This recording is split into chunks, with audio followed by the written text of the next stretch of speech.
Hi, Rebecca Collins with artpod.com. Today I'm going to show you how I created a bright twinkle in the eye for Oscar. The eye to our left in the original photo is a little dark. The eye to our right had some nice twinkle and highlights. I could have just painted in a highlight, but instead you'll see what I'm actually going to do is borrow the eye to our right and make a duplicate of it and put it over to our left. First, what I want to do is burn a little darkness into that pupil. So I select my burn tool and go over the dark area, getting that eye to our right just how I want it. Using my elliptical marquee tool, I select that, hit Command J, put it on its own layer. As you can see, now I've got that eye selected and on its own layer. So what I'll do is create some guidelines to where that dark eye is living, kind of try to figure out the outer edges of that round orb and put guidelines in place so when I drag that eye over, I kind of can get it lined up to where it's supposed to be. So now I go to my move tool and grab that eye and pull it over there. Now I could have made a tighter selection, but as it is, I just grabbed a whole bunch of that eye, and so I'm going to clear my guidelines here in a minute and go in and erase all that extra that I grabbed. Now I did that kind of for a reason, just to kind of show you what it looks like if I paste it in. You know, it looks a little fake. Even if I'd made a tighter selection, I would still have to go in and erase around that eye and soften those edges right next to the eye. So that is what I'm working on right now. I'm using the eraser right now at 100% to really clear around there.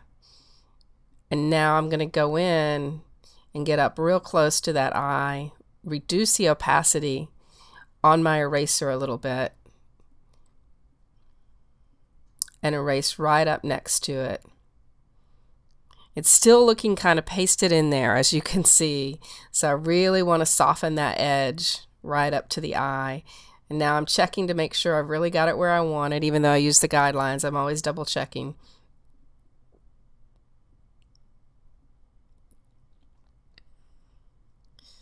Oops, sorry. Okay, so backing up to see what it looks like. Still kind of pasted in there. It's really bright. Pasted on top of that darker area. I'm going to reduce the opacity on that layer now. If I reduce the opacity on that layer, because after all, that area is in shadow. So I'm going to pull that slider down on that layer that the eye is living on. And now it's going to kind of darken up a little bit and blend in a little bit better.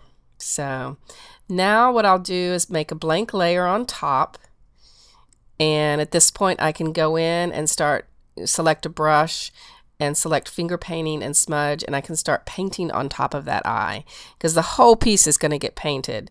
Might as well start with the eyes. I'll go back and forth with the kind of the brown of the iris and then select some black and paint on top where the pupil is going to be. It's a lot of back and forth, and this is kind of a real fast version of it, but that's basically how you can go about creating a new eye from an existing eye. And again, it's not going to be completely identical at the end of the day because we're going to add paint strokes, more paint strokes, and again, we darkened it up so that it would live naturally in that area.